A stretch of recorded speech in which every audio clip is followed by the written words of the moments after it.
Donald Trump's recent attacks on Canada and Prime Minister Justin Trudeau have generated considerable media and political attention. Canadians have reason to be frustrated by the United States administration's tariffs and the President and his aides' over-the-top rhetoric. But while anger or exasperation may be justified, bewilderment is not. The truth is, Trump has been consistent about revisiting how the U.S. engages the world for some time. The President's actions reflect a purposeful resetting of international arrangements, and it's not likely to end with him. These trends will continue post-Trump because it is in America's interest that they do so. Canada needs to be ready. Remember, 20% of our economy depends on exports to the United States, and less than 2% of their economy depends on exports to us.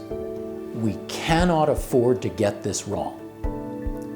We should start by recognizing that Mr. Trump has lots of good reasons to question old institutions and alliances. Many of them date from the Cold War. Then America was prepared to pay handsomely and limit its own freedom of action in order to contain Soviet expansionism. The world has since changed, but many of these institutional arrangements have not. Mr. Trump is now challenging the idea that these trade-offs are still in America's interests. He's fed up with what he sees as overpaying in exchange for underrepresentation of America. He may be wrong. His administration may be mishandling these issues, but his questions are not unreasonable.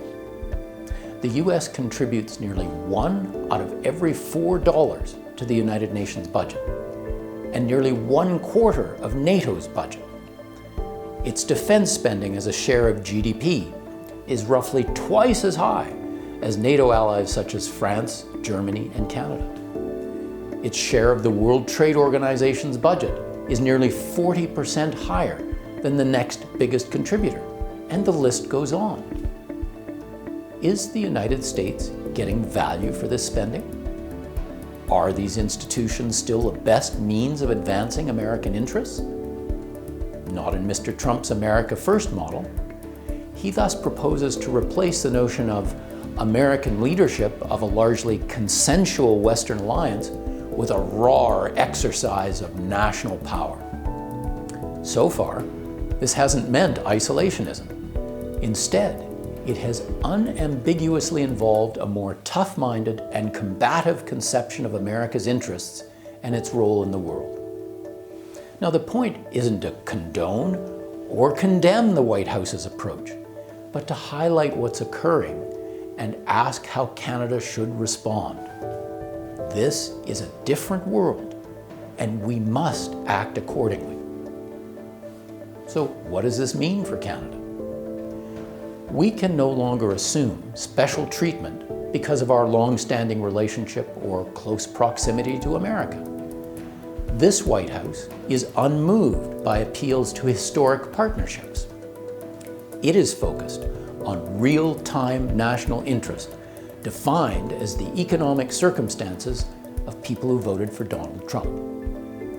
Canadian officials, in turn, must become much more focused and hard-headed.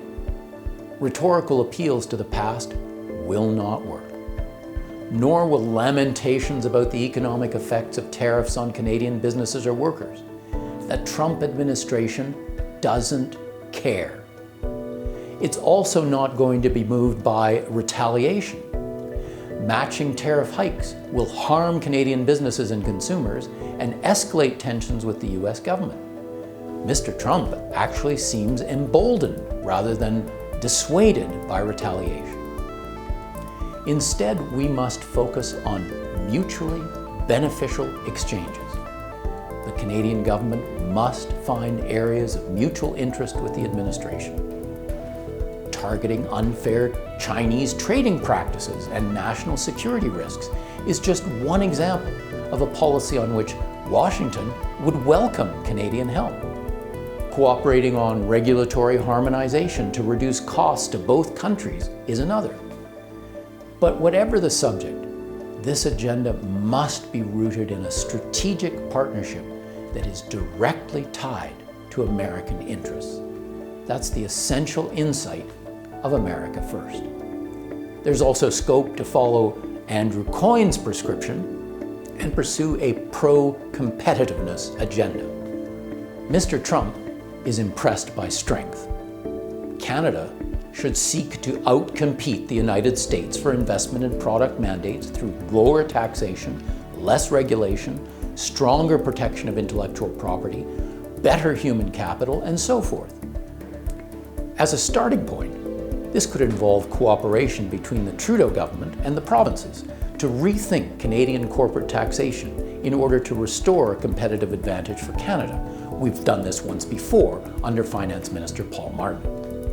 Finally, we can seek to build on existing or new trading relationships so that we're less exposed to the United States. Never forget, though, the hard truth that we will always be next door to the United States and oceans away from any alternative trade partners. We are inextricably part of the North American economy. Our room for maneuver is tiny, not infinite.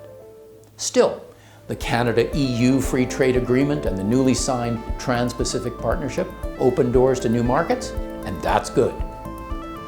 The United States is moving towards a new model of global engagement, rooted in unabashed self-interest.